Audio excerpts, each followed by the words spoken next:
হরে কৃষ্ণ। তো আজকে শ্রীকৃষ্ণের সন্ধানে নামক পুস্তক থেকে পঞ্চম অধ্যায় ভগবানের দিকে। এই অধ্যায়ের আজ পঞ্চম দিন। আমরা গত ক্লাসে আলোচনা করেছি ভগবানের ধামের সম্পর্কে। চিন্তামণি প্রকর সদ্মসু, ভগবানের ধাম চিন্তামণি। চিন্তামণি ধামের বিষয়ে আমরা আলোচনা করেছি। ভগবানের ধাম কীরকম, তা চিন্তামণির দ্বারা যুক্ত, আর সেখানে অসংখ্য কামধেনু রয়েছে। আর যে কামধেনুগুলোকে কে চড়াচ্ছে না, ভগবান কৃষ্ণ। আর সেখানে লক্ষ লক্ষ কল্পবৃক্ষ রয়েছে। চিন্তামণি প্রকর সদ্মসু কল্পবৃক্ষ লক্ষাবৃতেষু। ভগবানের যিনি ধাম, সেই ধাম যে মেঝে, আমাদের মেঝে যেমন টাইলস বা কিছু মেঝের দ্বারা তৈরি, পাথর, যা হোক, কিন্তু ভগবানের ধাম চিন্তামণি দ্বারা যুক্ত। চিন্তামণি অর্থাৎ যা কিছু চিন্তা করা যাবে তাই পাওয়া যাবে, তাকে বলা হয় চিন্তামণি। চিন্তামণি প্রকর সদ্মসু কল্পবৃক্ষ লক্ষাবৃতেষু। আর কল্পবৃক্ষের দ্বারা আবৃত লক্ষ লক্ষ কল্পবৃক্ষ। কল্পবৃক্ষ মানে যে গাছের কাছে আমরা যা চাইবো তাই পাবো, তাকে বলা হয় কল্পবৃক্ষ। আর কি, তো ভগবান আর কি করছেন সেখানে? সুরভির অভিপালয়ন্তম, সুরভি গাভীদের পালন করছেন, তাদের লালন পালন করছেন, চড়াচ্ছেন। সুরভি গাভী অর্থাৎ যে গাভীর কাছে যা চাইবে তাই পাবে। কামধেনু গাভীও বলা হয়, সুরভি গাভীও বলা হয়। আর তিনি কি তাহলে গোয়াল বালক? তিনি তাহলে কি কেবল গরু চড়ান? তো বলছেন না। লক্ষ্মী সহস্র শত সম্ভ্রম সেব্যমানম, শত সহস্র মানে লক্ষাধিক লক্ষ্মী দেবীর দ্বারা তিনি, তার সেবা হচ্ছে। কিভাবে সেবা হচ্ছে? সম্ভ্রমের সাথে। সম্ভ্রম মানে অত্যধিক আদরের সাথে। যার প্রতি খুব আদর বুদ্ধি থাকে, প্রেম থাকে, ভালোবাসা থাকে, আমরা কখনোই চাইবো না সেই ব্যক্তি রেগে যাক বা তার প্রতি কিছু অপরাধ না হয়ে যাক। তো লক্ষ্মী দেবী এইরকম একটি ভাবের সাথে সেবা করছেন যে তার যেন অপরাধ না হয়ে যায়। সম্ভ্রম বলা হয় একে, সম্ভ্রমের সাথে সেবা করছেন।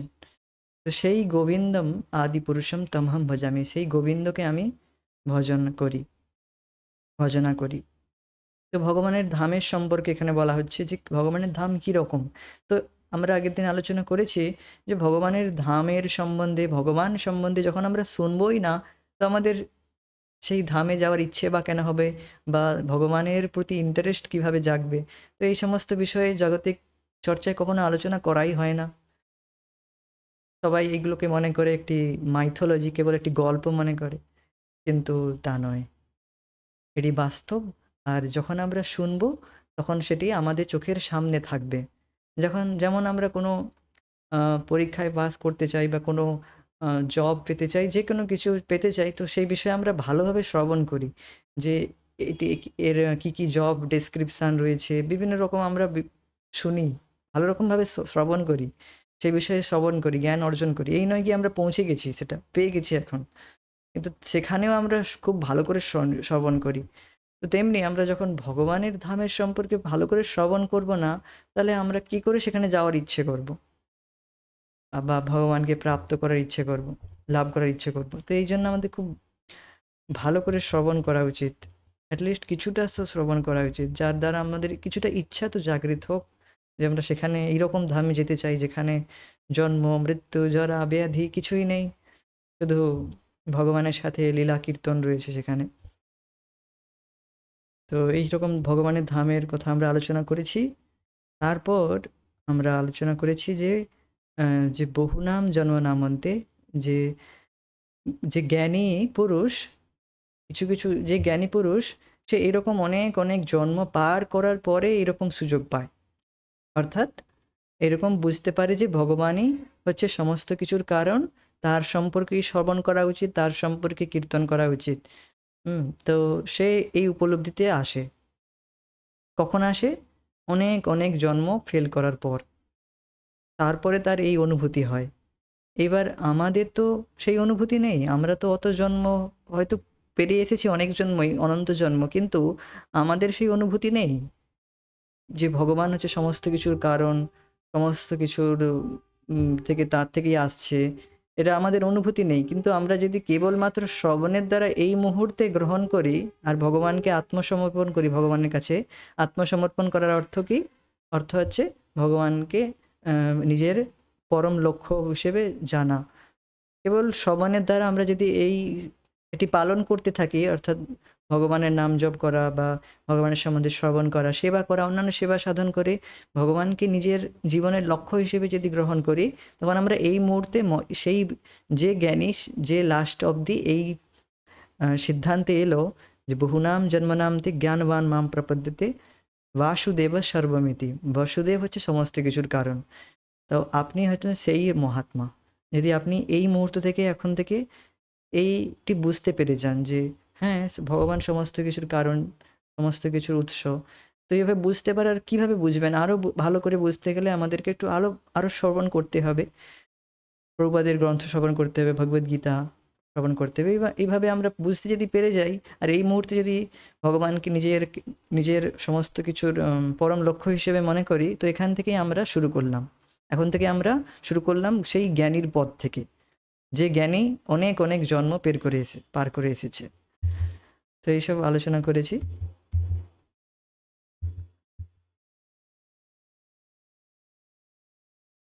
তো এবার আমরা আজকের বিষয়ে আসি।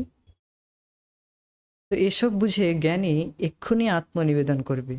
এইসব বুঝে সে আর সময় নষ্ট করবে না। সে এইবার এক্ষুনি, অর্থাৎ এই মুহূর্ত থেকে যখন তার এই জ্ঞান হলো যে আমি এতদিন যা করেছি তা কেবল বৃথা, আমি সময় নষ্ট করেছি, আমার এক্ষুনি এইবার ভগবানের শরণাপন্ন হওয়া উচিত। অর্থাৎ ভগবানের নাম জপ করা উচিত, ভগবানের ভক্তি করা উচিত, শ্রবণ করা উচিত। তা না করে আমি কেবল অন্য কাজ করেছি, ধ্যান করেছি, ভগবান কিছু মানতাম না, শুধু ধ্যান করতাম, বসে থাকতাম, বা অন্য কিছু সময় নষ্ট করতাম, ইন্দ্রিয় তৃপ্তিতে লেগে থাকতাম, অন্য কোনো কাজ করতাম। তো এই মুহূর্তে যখন জ্ঞান হলো, এই মুহূর্তে এক্ষুনি যে জ্ঞানী, যে বুঝতে পেরেছে হ্যাঁ আমাকে ভগবানের কাছে শরণ নেওয়া উচিত, এই জগতে কেউই আমার উদ্ধার করতে পারবে না, কেউই আমাকে রক্ষা করতে পারবে না। তো এই সমস্ত কিছু বুঝে যে জ্ঞানী এক্ষুনি আত্মনিবেদন করবে, আর বহু বহু জন্ম নেওয়ার জন্য আর অপেক্ষা করবে না। বুঝতে পেরেছেন? অর্থাৎ আপনি যদি এই মুহূর্তে নাও বুঝতে পারেন,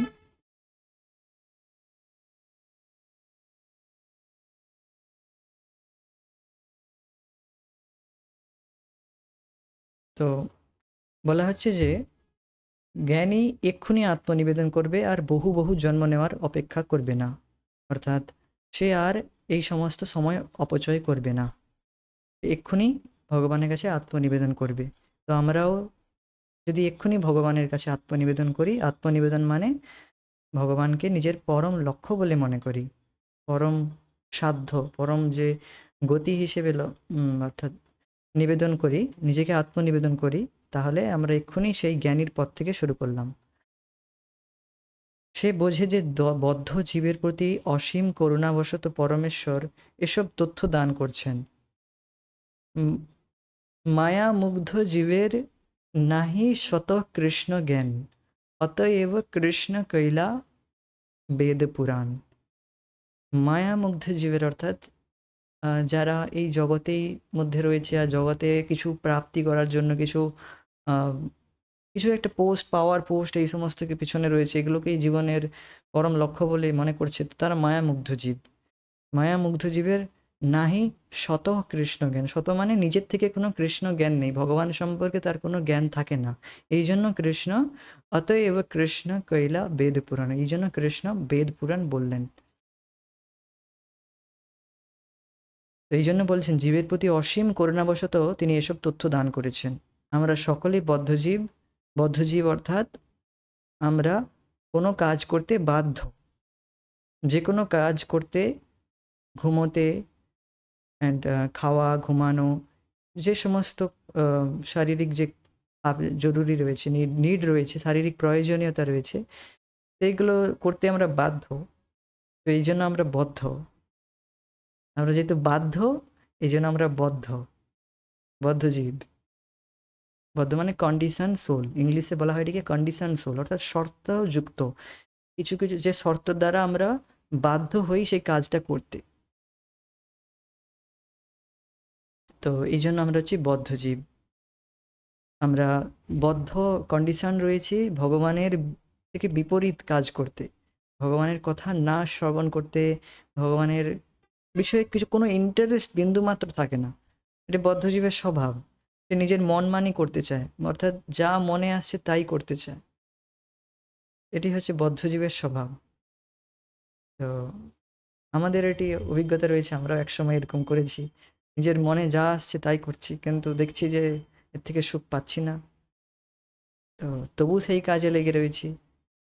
তো এটি হচ্ছে আমাদের একটি কন্ডিশন, এটা শর্তযুক্ত। আর শর্ত দ্বারা আমরা সীমাবদ্ধ রয়েছি। আমাদেরকে সেটি বারবার সেই কাজেই আমরা লিপ্ত হয়ে যাই। যদিও আমাদের লাগে যে হ্যাঁ, এটি খারাপ, তাও আমরা তার প্রতি একটা ফোর্সফুলি যেন আমাদের কেউ ধাক্কা দিচ্ছে সেই কাজটি করতে। আপনি দেখবেন যে হয়তো এই কাজটি খারাপ, আপনি জানবেন, কিন্তু আপনাকে তাও যেন কিছু একটা ফোর্স করছে, কিছু একটা ঠেলছে যেন সেই কাজটা করতে। তো এটার কারণ কি? এটার কারণ হচ্ছে আমরা সেই কাজটা এতবার করেছি যে একটা ফোর্স সেই কাজের প্রতি আমাদেরকে প্রবুদ্ধ করছে, চালনা করছে। যেন কেউ ঠেলছে আমাদেরকে সেই পাপ কার্য করার জন্য। তো এইজন্য আমরা বদ্ধ রয়েছি। We are a conditioned soul. আমরা সবাই বদ্ধ জীব। এই ভৌতিক জগতে ৩ রকম দুঃখ ভোগ করছি। ৩ রকম দুঃখের কথা আমরা আগে আলোচনা করেছি কি, কি? আদি দৈবিক, আদি ভৌতিক আর আধ্যাত্মিক। আধ্যাত্মিক অর্থাৎ এই আধ্যাত্মিক নয়, যে আধ্যাত্মিক চর্চা আমরা এখন করছি। আধ্যাত্মিকের অর্থ এখানে বলা হচ্ছে শরীর আর মন থেকে যে কষ্ট পাই। শারীরিক যে কোনো রোগ, কষ্ট হয়। আর মন থেকে, মনের মানসিক কষ্ট, তা একটু বেশি আমাদের কষ্ট পাই। তো তাকে বলা হয় আধ্যাত্মিক দুঃখ। আর আদি দৈবিক আর আদি ভৌতিক। আদি ভৌতিক অর্থাৎ কেউ থেকে কেউ কোনো একজন ব্যক্তি আমাদেরকে গালি দিচ্ছে বা কিছু একটা খোঁচা দিচ্ছে, কিছু একটা কোনো না কোনোভাবে আমাদেরকে কষ্ট দিচ্ছে। তো তা হলো আদি ভৌতিক। আর আদি দৈবিক অর্থাৎ প্রাকৃতিক দুর্যোগ। আজ খুব গরম, আজ খুব ঠান্ডা, তো আজ খুব বৃষ্টি, বা কোনো হঠাৎ করে ভূমিকম্প হয়ে গেল। কিছু না কিছু একটা জ কষ্ট চলছে। এরকম ৩ টি দুঃখ আমরা মানে প্রতিনিয়ত দুঃখ ভোগ করে চলেছি। এখন পরমেশ্বর আত্মনিবেদন পন্থার মাধ্যমে আমাদের এই দুঃখ থেকে মুক্তির সুযোগ দিচ্ছেন। তো দেখুন, ভগবানের নাম জপ করতে বলা হয় বা ভগবানের সম্বন্ধে শ্রবণ কীর্তন করতে বলা হয়, এর কারণ হচ্ছে আপনাদেরকে পরম সুখ দেওয়ার ইচ্ছা রয়েছে আমাদের। যারা ভক্ত রয়েছে, শুদ্ধ ভক্ত ভগবানের, শিল প্রভুপাদের মতো, তারা চায় যে জীব, অর্থাৎ আমরা বদ্ধ জীব, আমরা প্রকৃত সুখ লাভ করি। তারা পরম হিতৈষী আমাদের, আমাদের ভালো চায় যে আমরা এই দুঃখ দুর্দশা থেকে মুক্তি পাই, মুক্তি পেয়ে সঠিক প্রকৃত সুখ লাভ করি। এই জন্য আমাদের বলেন যে ভগবানের শরণাপন্ন হতে, ভগবানের কাছে নিজেকে আত্মনিবেদন করতে।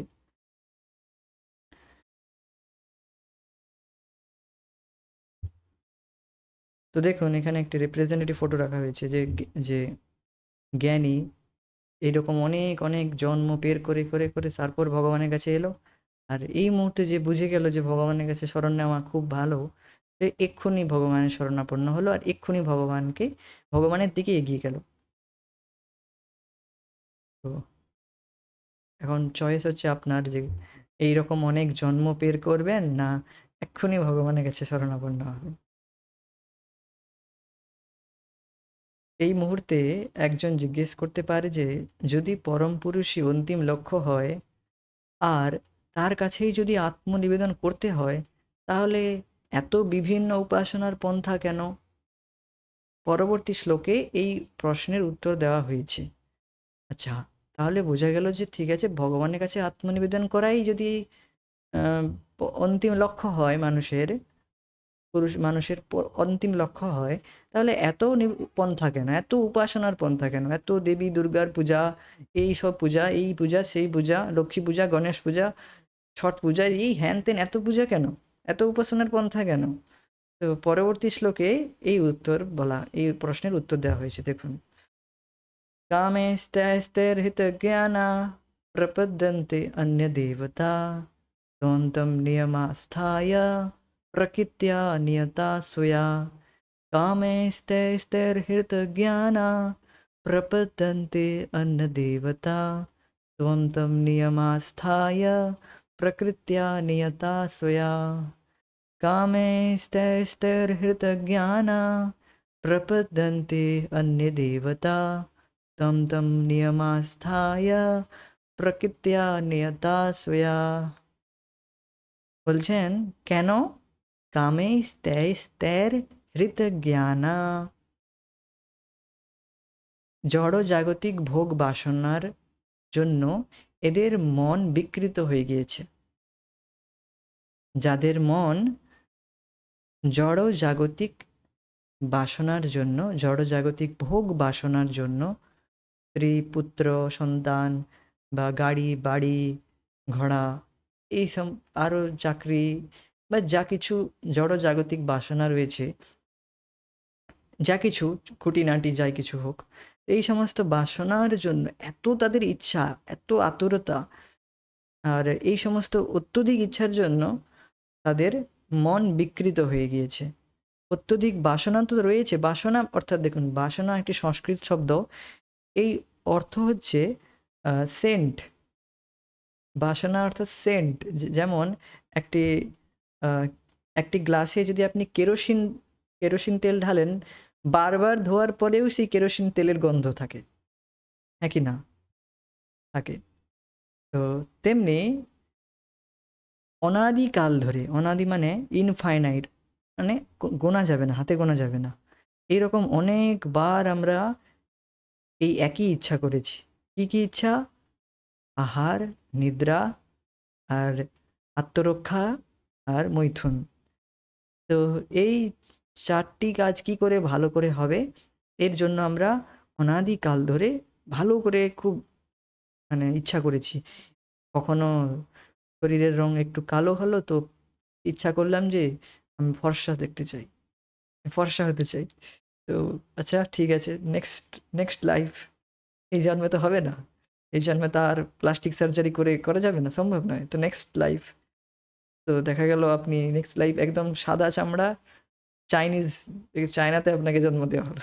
এখানে আপনি সমস্ত কিছু খাচ্ছেন, এভরিথিং, যা কিছু নড়ছে তাই খাচ্ছেন। তো যাই হোক, এইরকম আমরা বারবার জাগতিক বাসনার জন্য, একে বলা হয় বাসনা, অর্থাৎ ইচ্ছা করেছি, এই ইচ্ছা এতবার করেছি যে এর যে সেন্ট তা হৃদয়ে রয়ে গেছে, আর তা থেকে অনেক দিন থেকে যায়। এই বাসনা নষ্ট করতেই একটু সময় যায়।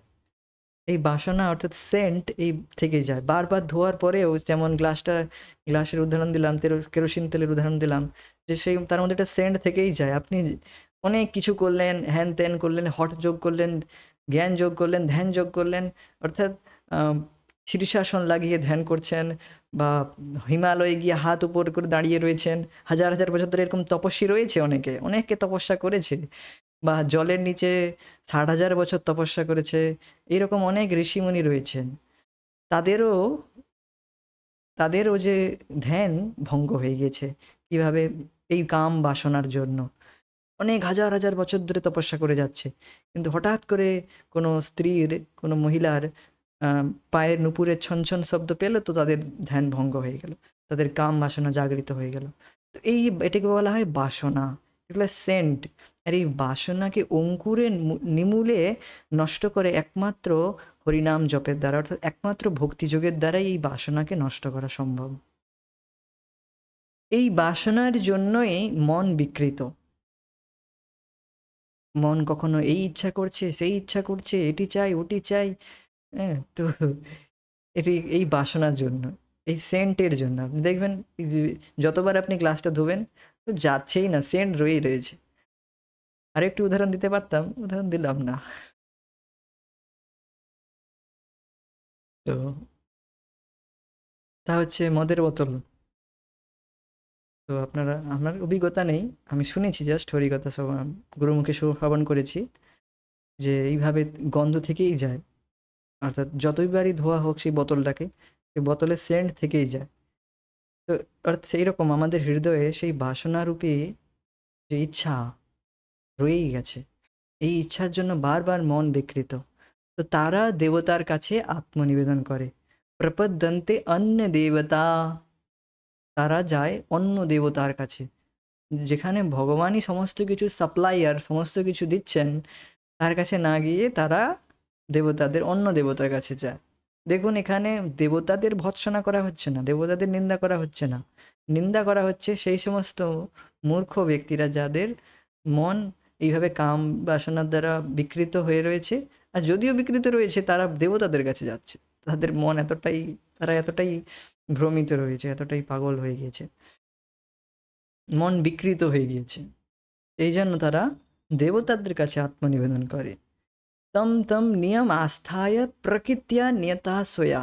আর নিজেদের প্রকৃতি অনুসারে কেউ যদি কেউ যদি রজগুণের দ্বারা প্রভাবিত হয়, অর্থাৎ কেউ যদি আহ, নিজের যেরকম স্বভাব, আপনারা দেখবেন বিভিন্ন লোকের বিভিন্ন রকম স্বভাব, তারা সেই রকম দেবতার পূজা করে, সেই রকম দেবতার ব্রত পালন করে, যার যেমন স্বভাব। কেউ বিভিন্ন রকম, আমি বুঝতেই পারছেন আপনি যে যারা কেউ, প্রত্যেকের একটি স্বভাব রয়েছে, তো সেই স্বভাব অনুসারে সে বিভিন্ন বিভিন্ন দেবতার কাছে যায়, আর সেখানে গিয়ে আহ, তার মতো সেই রকম ব্রত পালন করে। হুম। তো আমিও দেখেছি যখন ট্রেনে যাতায়াত করি, বিভিন্ন রকম বিভিন্ন রকম টাইপের লোক দেখি, যে বিভিন্ন রকম তাদের বিভিন্ন রকম আস্থা রয়েছে, বিভিন্ন রকম ব্রত পালন করছে, খুব কঠোর কঠোর ব্রত পালন করছে, কিন্তু তারা এইরকমভাবে দেখি বিভিন্ন রকম লোক, বিভিন্ন রকম তাদের আস্থা রয়েছে, বিভিন্ন রকম তাদের ব্রত করার ইচ্ছা, তাদের ড্রেস সেরকম। তো এরকম বলা হচ্ছে তারা বিভিন্ন দেবতার কাছে তাদের স্বভাব অনুসারে, এখানে বলা হচ্ছে তম তম নিয়ম আস্থায়, সেই রকম নিয়ম পালন করে। প্রকৃতিয়া নিয়তস্বয়া, নিজের প্রকৃতি অনুসারে। ভগবদ্গীতা ৭ম অধ্যায়ের ২০ নম্বর শ্লোক। জড় জাগতিক বাসনায় যাদের মন বিকৃত, তারা দেবতাদের কাছে আত্মনিবেদন করে, আর তাদের নিজ নিজ স্বভাব অনুসারে পূজার বিষয়ে বিশেষ নিয়ম বিধি পালন করে। তো বুঝতে পারছেন হয়তো।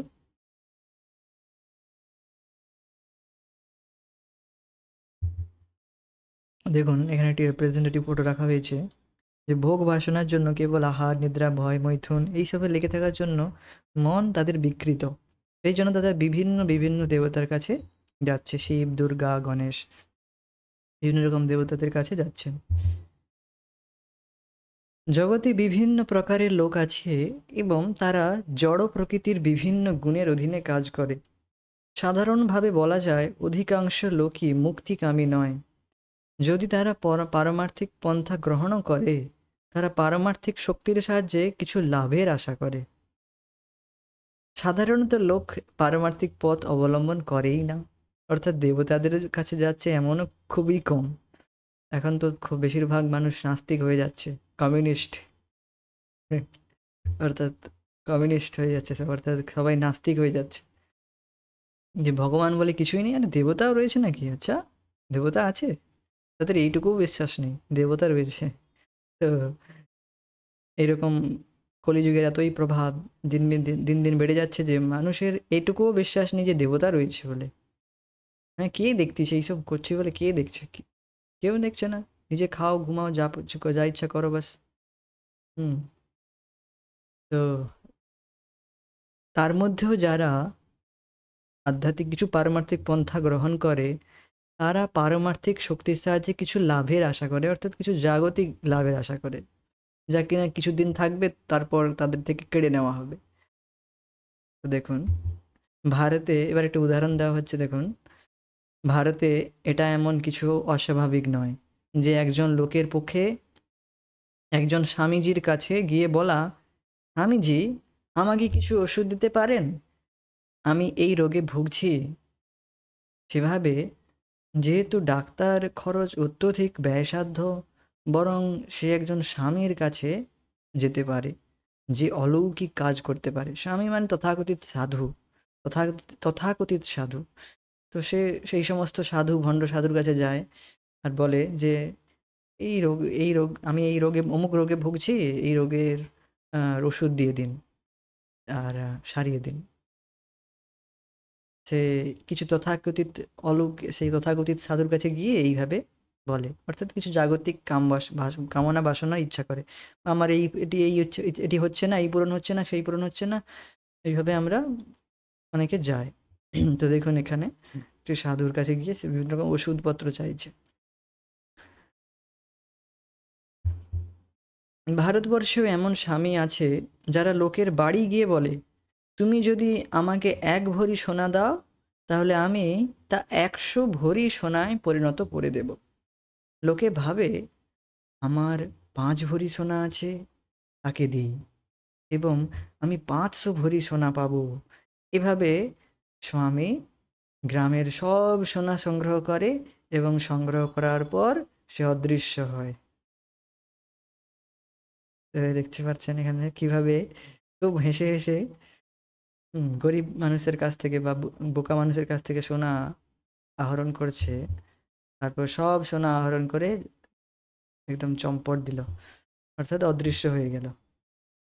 তো এইরকম ঠিক এইভাবে আধ্যাত্মিক অর্থাৎ পারমার্থিক পন্থাকে কিছু গ্রহণ করে কিন্তু কিছু লাভের আশায় অর্থাৎ জাগতিক লাভ পেতে চায়। কিছু উম, পরীক্ষা আমার ছেলে ফার্স্ট হচ্ছে না কেন, আমার ছেলে চাকরি পাচ্ছে না কেন, ছেলে হচ্ছে না কেন, মেয়ে হচ্ছে না কেন, এই সব নিয়ে বিভিন্ন রকম আম, জাগতিক ভোগ বাসনার জন্য ইচ্ছা করে বিভিন্ন স্বামীর কাছে। আর শেষ পর্যন্ত আমরা প্রতারিত হই, যে সমস্ত টাকা পয়সা নিয়ে উধাও হয়ে গেল। তো এটি হচ্ছে একে বলা হয়, সেটা প্রভুপাদ বলেন যে আমরা সবসময় প্রতারিত হচ্ছি। আর হুম ওই এখানে সবসময় চিটার রয়েছে আর চিটেড ব্যক্তি রয়েছে, অর্থাৎ সবসময় প্রতারক রয়েছে আর প্রতারিত কেউ না কেউ হচ্ছে। আমরা সর্বদা এইভাবে প্রতারিত হচ্ছি আর প্রতারক হচ্ছি। তো এই জগতে এটি সবসময় চলতেই থাকবে, প্রতারণা আর প্রতারিত হওয়া, প্রতারণা করা আর প্রতারিত হওয়া, এটি চলতেই থাকবে। This world is full of cheater and cheated. প্রবাদ বলেন যে এই জগৎ হচ্ছে পুরোপুরি চিটারে আর চিটেডে ভরা, অর্থাৎ আমরা প্রতারিত হতে চাইছি আর কেউ প্রতারণা করতে চাইছে। তো আমরা হতে চাইছি প্রতারিত হওয়ার, এই জন্য প্রতারিত হচ্ছি। জাগতিক ভোগ বাসনা করা মানেই হচ্ছে আপনি প্রতারিত হতে চাইছেন। হুম তো তখন আমরা প্রতারিত হবই, কেউ না কেউ আমাকে ঠকাবেই। কারণ জাগতিক ভোগ মানে তা কিছুক্ষণের জন্য থাকবে, কিছুক্ষণ পরে তা থাকবে না। এবার আপনি যদি তাই ইচ্ছা করে থাকেন, তো আপনাকে তো প্রতারিত হতেই হবে। এই জন্য বলা হচ্ছে this world is full of cheater and cheated. তো এই হচ্ছে আমাদের রোগ। যখন আমরা একজন স্বামীর কাছে, একটি মন্দিরে অথবা একটি গির্জায় যাই, আমাদের হৃদয় তখন বৈষয়িক কামনায় পূর্ণ থাকে। কিছু বৈষয়িক কামনায় আমাদের স্বাস্থ্যকে সুস্থ রাখার জন্য তখন আমরা আধ্যাত্ম জীবনের মাধ্যমে যোগ অভ্যাস করি, অর্থাৎ বিভিন্ন রকম টোটকা। যোগ মানে এখানে বলা হচ্ছে বিভিন্ন রকম পন্থা টোটকা আমরা অভ্যাস করি। হুম কিন্তু নিরোগ স্বাস্থ্যের জন্য যোগের আশ্রয় গ্রহণ করব কেন? নিয়মিত শরীরচর্চা, পরিমিত আহারের মাধ্যমে আমরা স্বাস্থ্যবান হতে পারি। অর্থাৎ নিরোগ স্বাস্থ্যের জন্য, রোগ মুক্ত হতে আমরা এই সমস্ত ভণ্ড সাধুর কাছে কেন যাব? আমরা এই সমস্ত টোটকা কেন গ্রহণ করব? এই সমস্ত আমরা কেন প্রতারিত হতে চাইব? নিরোগ স্বাস্থ্যের জন্য নিয়মিত যোগ অভ্যাস আর পরিমিত আহার করতে হবে, তবেই আমরা সুস্থ শরীর থাকতে পারবো। এই নয় যে যা মনে আসছে তাই খাচ্ছি, শরীর চর্চাও করছি না, তো শরীর তো অসুস্থ হবেই। যোগের আশ্রয় কেন? যোগ মানে এই সমস্ত তথাকথিত যোগ যে বলা হচ্ছে, সেই সমস্ত যোগের আশ্রয় কেন নেব? কারণ কামে ইস্তে হৃত জ্ঞানা, কারণ আমাদের জ্ঞান হৃত মানে কেড়ে নেওয়া হয়েছে, এই সমস্ত কাম ইচ্ছার জন্য আমাদের জ্ঞান ঠেকিয়ে রয়ে গিয়েছে। হৃত জ্ঞানা, গির্জায় গিয়ে ভগবানকে আমাদের আদেশ পালনকারী করে শরীরটাকে সুস্থ রেখে আমাদের জীবন ভোগ করার জন্য বৈষয়িক কামনা আছে। বৈষয়িক কামনা থাকার জন্য মানুষ নানা দেবতার পূজা করে। জড় বিষয়ে থেকে কিভাবে বেরিয়ে আসা যায় সে সম্বন্ধে তাদের কোনো ধারণা নেই। তারা এই জড় জগৎটাকে ক্ষমতা অনুযায়ী যতদূর সম্ভব কাজে লাগাতে চায়। যেমন বৈদিক সাহিত্যে কত কত নির্দেশ আছে। কেউ যদি রোগমুক্ত হতে চায় সে সূর্যদেবের উপাসনা করে, অথবা একজন কুমারী যদি উত্তম স্বামী চায় সে দেবাদিদেব শিবের উপাসনা করে, অথবা কেউ যদি খুব সুন্দর হতে চায় সে অমুক অমুক দেবতার উপাসনা করে, কিংবা যদি কেউ বিদ্বান হতে চায় সে সরস্বতী দেবীকে পূজা করে। এখানে দেখতে পাচ্ছেন বিভিন্ন রকম যাদের যেমন ইচ্ছা, তম তম নিয়মাস্থায় কামেস্তৈর্হিত জ্ঞানা, তাদের বিভিন্ন রকম ইচ্ছা ভোগ বাসনার জন্য, ইচ্ছার জন্য তারা তেমন তেমন দেবদেবীর পূজা করে। এভাবে পাশ্চাত্যের লোকেরা প্রায়ই ভাবে যে হিন্দুরা বহু ঈশ্বরবাদী। যারা যারা যারা এই সমস্ত পূজা অর্চনার বিরুদ্ধে রয়েছে তারা ভাবে এরা এত দেবদেবীদের পূজা করে, এদের নিজস্ব কোনো গোলই নেই, এদের কোনো ভগবানই নেই। হ্যাঁ, এত ভগবান এদের। কিন্তু এরা সবাই ভগবান নয়, এরা সকলেই দেবতা। ভগবান একজন রয়েছে, এরা তা বুঝতে পারে না। কিন্তু আসলে এ সকল ভগবানের পূজা নয়, দেবতার পূজা। আমাদের মনে করা উচিত নয় যে দেবতারা ভগবান। ভগবান একজন, একেলে ঈশ্বর কৃষ্ণ, আর সকল ভৃত্য। চৈতন্য চরিতামৃতে বলা হয় যে একেলে ঈশ্বর কৃষ্ণ, কেবল একজন ঈশ্বর হচ্ছে কৃষ্ণ, আর সবাই হচ্ছে তার ভৃত্য। এবার অনেকের গায়ে লেগে যায় আবার যে সকলকে ভৃত্য বললে আবার অনেকের অসুবিধা হয় যে কেন দেবদেবী কেন ভৃত্য হতে যাবে, তারা কেন কৃষ্ণের দাস হতে যাবে। তোমার আপনার আর আমার বলায় কি তা হয়ে যাবে? যেটা রয়েছে সেটা হবে। যেমন প্রধানমন্ত্রীর সেক্রেটারিদেরকে যদি বলা হয় তারা প্রধানমন্ত্রীর ভৃত্য, তাহলে কি তারা ভৃত্য হবে না? তারা ভৃত্যই। বা প্রধানমন্ত্রীর আন্ডারে যারা রয়েছে তারা সকলেই ভৃত্য। তার নিচের রয়েছে বা যে যে উপর বস রয়েছে, যে বস রয়েছে, আর তার নিচে যারা সবাই কর্মচারী রয়েছে তারা সবাই ভৃত্য। তো তেমনি ভগবান কৃষ্ণ হচ্ছেন বস আমাদের, অর্থাৎ তিনি ঈশ্বর, একেলে ঈশ্বর কৃষ্ণ, আর সবাই ভৃত্য। তো সিদ্ধান্ত এটাই, যদি আপনি তর্ক করতে থাকেন তো এখানে কিছু বলার নেই। কারণ প্রত্যেকের একটি পজিশন রয়েছে, সেই পজিশন থেকে তাকে সরালে হবে না। তাকে যদি সেই পজিশন থেকে সরিয়ে উঁচু পদে দেওয়া হয় তো তার কাছে সেটি লজ্জার বিষয় হয়ে দাঁড়াবে। হুম তো এই হচ্ছে বিষয়। সিদ্ধান্ত এই জন্য আমাদের খুব সুন্দরভাবে জানা উচিত, শেখা উচিত। সিদ্ধান্ত অর্থাৎ যা হচ্ছে ফ্যাক্ট, ফ্যাক্ট অর্থাৎ সিদ্ধান্ত, এই সিদ্ধান্ত আমাদের শেখা উচিত। তো আমাদের মনে করা উচিত নয় যে দেবতারা ভগবান। ভগবান একজন, তবে দেবতা আছে আমাদের মতো, তারাও জীবাত্মা। জীবাত্মা, দেখুন দেবতারাও হচ্ছে আমাদের মতো জীবাত্মা। আমরা যেমন ভগবানের অংশ, তারাও ভগবানের অংশ, তারাও জীবাত্মা। তারা তেমন কাজ করেছে, তেমন কর্ম করেছে, এই জন্য তারা তেমন দেবতা হয়েছে। ঊর্ধ্বম গচ্ছন্তি সত্ত্বস্থা মধ্যে তিষ্ঠতি রাজসা জঘন্য গুণবৃত্তসা অধো গচ্ছন্তি তামসা। অর্থাৎ সত্ত্বগুণযুক্ত ব্যক্তিরা তারা ঊর্ধ্ব গচ্ছতি, অর্থাৎ ঊর্ধ্ব লোকে যায়, এই স্বর্গলোকে যায়, দেবতা হয়। আর মধ্যে তিষ্ঠতি রাজসা, মধ্যম অর্থাৎ এই পৃথিবী লোকে রজগুণ দ্বারা প্রভাবিত হয়ে পৃথিবী লোকের মানুষ রয়েছে। আর যারা জঘন্য গুণবৃত্ত, তম গুণের দ্বারা, অত্যধিক জঘন্য গুণ দ্বারা বৃত্ত, তারা নিচু গতি, অর্ধগতি, অধোগতিতে যায়, পশুজনি লাভ করে, পাপজনি লাভ করে। তো দেখুন, তো সবাই জীবাত্মা, তাদের নিজেদের ইচ্ছা কামনা বাসনার জন্য তারা তেমন শরীর লাভ করছে, তাদের কর্ম অনুসারে তেমন সঙ্গ করেছে, তেমন গুণের সম্পর্ক করেছে, তেমন তারা শরীর লাভ করেছে।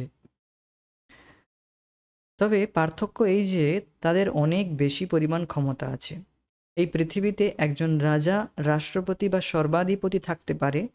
এরা সব আমাদের মতোই মানুষ, কিন্তু তাদের কিছু অসাধারণ ক্ষমতা রয়েছে, এবং তাদের অনুগ্রহ পাবার জন্য, তাদের ক্ষমতার সুযোগ লাভের জন্য এক বা অন্যভাবে আমরা তাদের পূজা করি, বন্দনা করি। তো এখানে দেখতে পাচ্ছেন হয়তো একদিকে যে যাদের খুব পাওয়ার রয়েছে, পোস্ট রয়েছে, পজিশন রয়েছে, তাদের পিছনে পিছনে মানুষ ঘুরতে থাকে, কিছু মানুষ তাদের পূজা করে, কিছু সুযোগ সুবিধা লাভের জন্য। ঠিক তেমনি যে সমস্ত জীবাত্মারা অত্যধিক পুণ্য কর্মের জন্য তারা দেবতা হয়েছে, তো তেমন দেবতাদের সুযোগ সুবিধা লাভের জন্য এরকম ইচ্ছা কামনা বাসনাযুক্ত মানুষেরা তারা সেই রকম দেবদেবীর পূজা করে কিছু সুযোগ সুবিধা লাভের জন্য।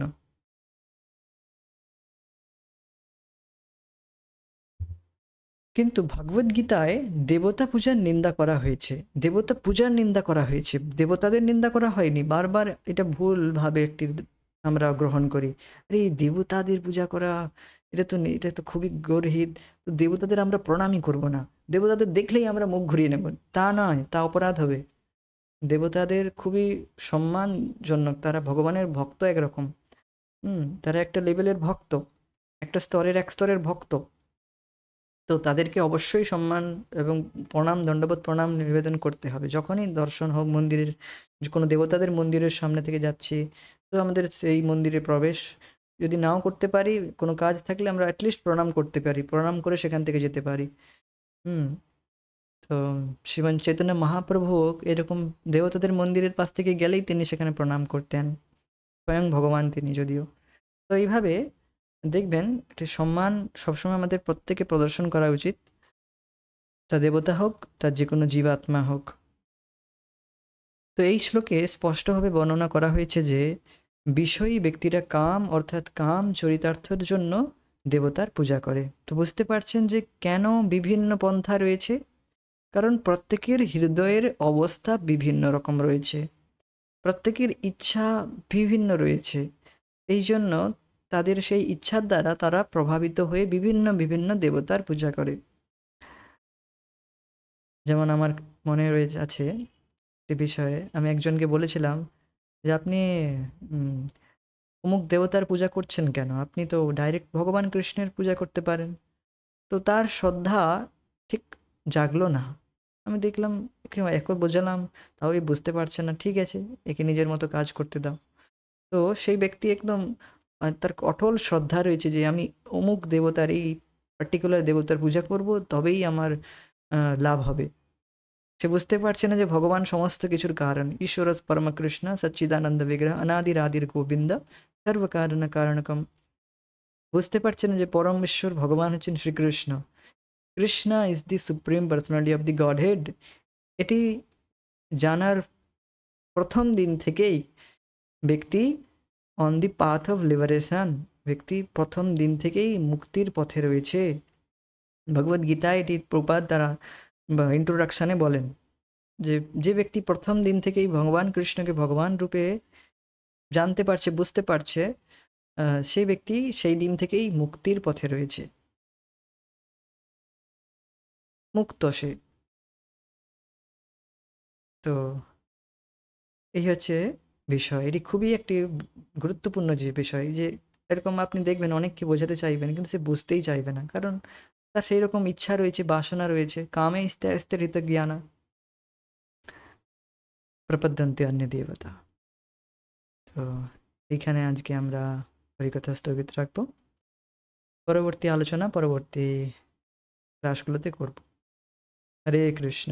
जय श्रील प्रभुपाद निताय गौर प्रेमानंदे। Hari Hari. Hare Krishna. Thank you so much for joining.